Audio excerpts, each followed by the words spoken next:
नमस्कार विद्यार्थियों।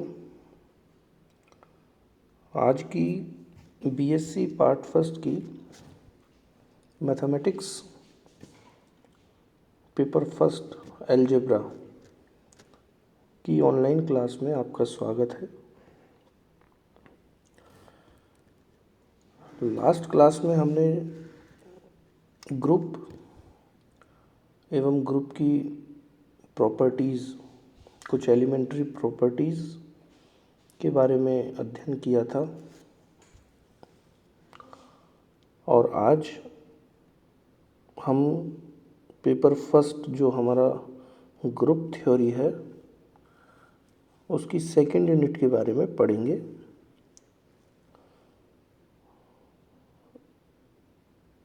इस पेपर की सेकेंड यूनिट का नाम है उपसमूह या उपग्रुप। तो सबसे पहले हम ये जानते हैं कि ग्रुप क्या होता है। अब हम पढ़ते हैं ग्रुप का कॉम्प्लेक्स। इसकी डेफिनेशन में हम पढ़ते हैं कि एक ग्रुप जी का कोई अरिक्त उपसमुच्चय H जी का कॉम्प्लेक्स कहलाता है। यानी किसी ग्रुप जी का कोई भी अरिक्त उपसमुच्चय H जी का कॉम्प्लेक्स कहलाता है। इसी क्रम में हम पढ़ते हैं प्रेरित संक्रिया। प्रेरित संक्रिया में हम पढ़ते हैं कि माना एक ग्रुप जी स्टार है तथा इसका कोई स्वेच्छ कॉम्प्लेक्स कैपिटल H है, तब H के किन्हीं दो अवयव A और B के लिए A और B G के भी अवयव होंगे, क्योंकि H G का उपसमुच्चय है। एवं जब A एवं B G के अवयव होंगे तो A स्टार B भी G का अवयव होगा, क्योंकि G स्टार संक्रिया के सापेक्ष एक ग्रुप है।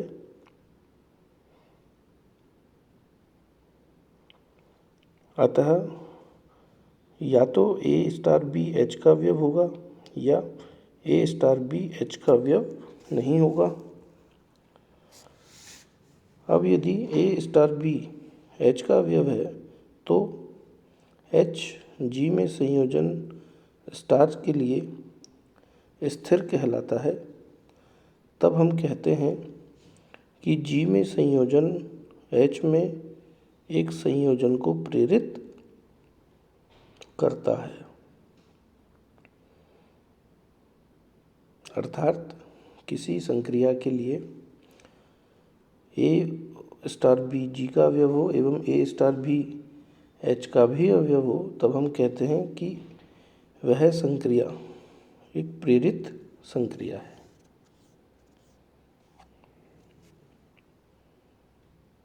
अब हम उपसमूह की परिभाषा को पढ़ते हैं।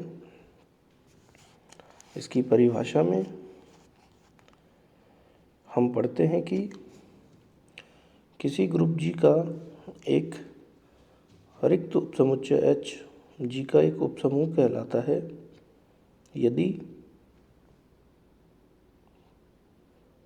पहली कंडीशन H G की संक्रिया के लिए समवर्त हो,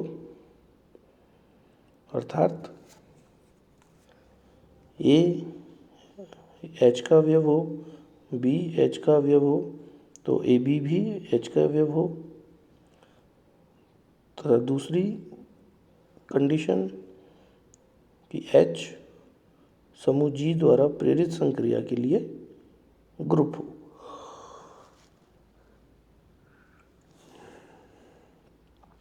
अगर G का कोई भी अरिक्त उपसमुच्चय H दी हुई दोनों कंडीशंस को सेटिस्फाई करता है तो हम कहते हैं एच जी का ग्रुप उपसमुच्चय है, उपसमूह है।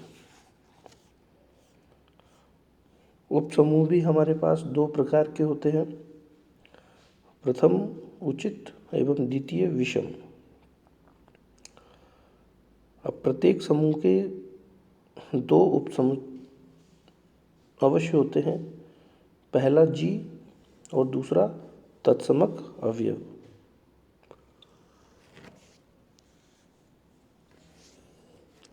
इन दोनों उपसमूहों को हम विषम उपसमूह कहते हैं एवं इनके अतिरिक्त कोई अन्य उपसमूह उचित उपसमूह कहलाता है।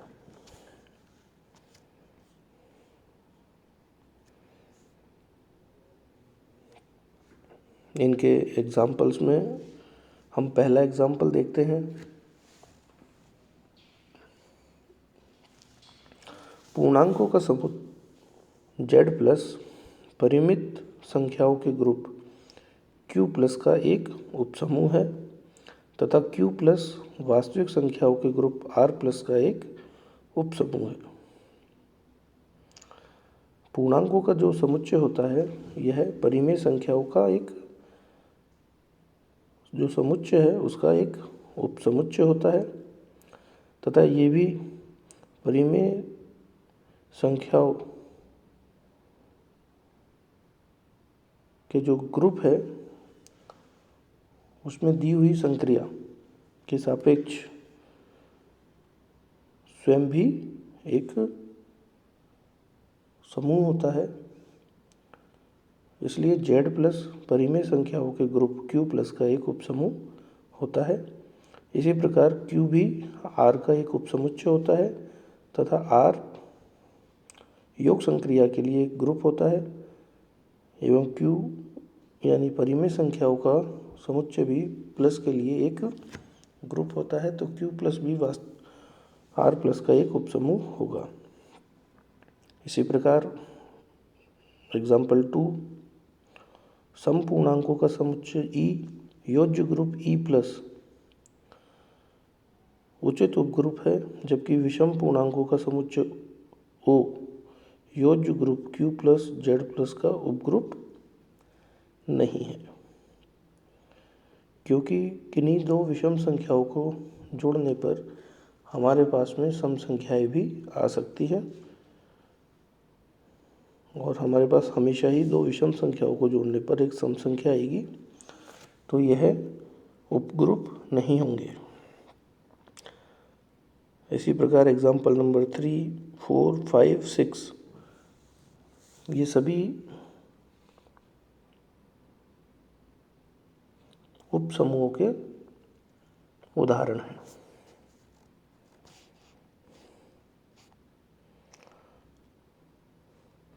अब आती है थ्योरम नंबर 2.1। यदि H किसी ग्रुप G का एक उपसमूह हो तो हमें सिद्ध करना है A H का तत्समक अवयव या H का तत्समक वही अवयव है जो G का तत्समक है। दूसरा, H के किसी अवयव A का प्रतिलोम वही अवयव है जो G में A का प्रतिलोम है। तथा तीसरा, H के किसी अवयव A की कोटि वही है जो G में A की कोटि है। देखिए इसको हम किस प्रकार सिद्ध करते हैं। तो हम सबसे पहले प्रथम को सिद्ध करते हैं कि माना हमने E और E डैश क्रमशः G और H के तत्समक अवयव है, अर्थात G का तत्समक अवयव E और H का तत्समक अवयव E डैश। हमें E और E डैश को बराबर सिद्ध करना है। अब हमने माना कि H का कोई अवयव है, तब H के तत्समक अवयव E डैश के लिए A E डैश बराबर E डैश A बराबर A होगा। इसको हमने समीकरण नंबर 1 नाम दिया। पुनः जब ए एच का अवयव है तो ए जी का भी अवयव होगा एवं जी का तत्समक अवयव ई है तो ए ई बराबर ई ए बराबर ए समीकरण नंबर 2 प्राप्त होगा। एवं समीकरण नंबर 1 व 2 से हम देख सकते हैं कि 1 व 2 का RHS समान है तो LHS भी समान होंगे, अर्थात ए ई डैश बराबर ए ई, इट मीन्स ई डैश बराबर ई, अर्थात दोनों तत्समक अवयव समान होंगे। द्वितीय, हमने माना कि ए एच का अवयव है तथा एच और जी में ए के जो प्रतिलोम अवयव है वह क्रमशः बी एवं सी है, और एवं हमने अभी सिद्ध किया है कि तत्समक अवयव समान होते हैं एच में और जी में, दोनों में। अब यदि ई जी का तत्समक अवयव हो तो ई एच का भी तत्समक अवयव होगा। अतः जब बी प्रतिलोम अवयव है ए का तब ए बी बराबर बी ए बराबर ई होगा, एवं जब सी प्रतिलोम अवयव है जी का तब ए सी बराबर सी ए बराबर ई होगा।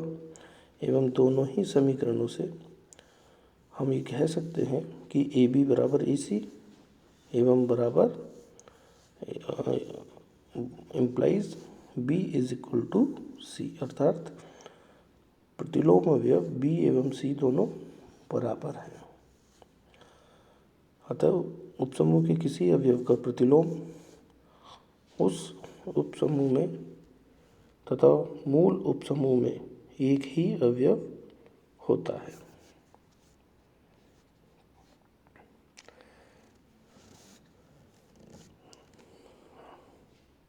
अब तीसरा स्टेटमेंट सिद्ध करते हैं। हम मान के चलते हैं कि ए एच का अवयव है तथा ए की जो कोटि है एच में वह एम है और ए की जो कोटि है जी में वह एन है। अब यदि ई तत्समक अवयव हो तो अवयव की कोटि की परिभाषा के अनुसार ए की पावर एम बराबर ई होगा एवं ए की पावर एन बराबर भी ई होगा।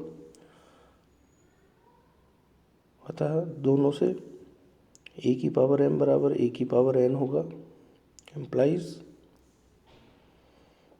दोनों तरफ ए की पावर माइनस एन मल्टीप्लाई करने पर ए की पावर एम माइनस एन बराबर ए की पावर 0, अर्थात आइडेंटिटी एलिमेंट ई मिलेगा। This implies m minus n बराबर 0, चूँकि ए की कोटि हमने मानी है एम एवं एन और एम माइनस एन एम से और एन से दोनों से छोटा है तो इसके 0 के बराबर होगा। अतः एम माइनस एन बराबर 0, this implies m is equal to n. अतः उपसमूह के किसी अवयव की कोटि उस ग्रुप तथा मूल ग्रुप में समान होती है। तो ये थ्योरम हमारी यहीं पूरी होती है। नेक्स्ट क्लास में हम आपको उपसमूह से संबंधित और थ्योरम्स के बारे में एवं एग्जाम्पल्स के बारे में बताएंगे। अतः आज के लिए थैंक यू वेरी मच।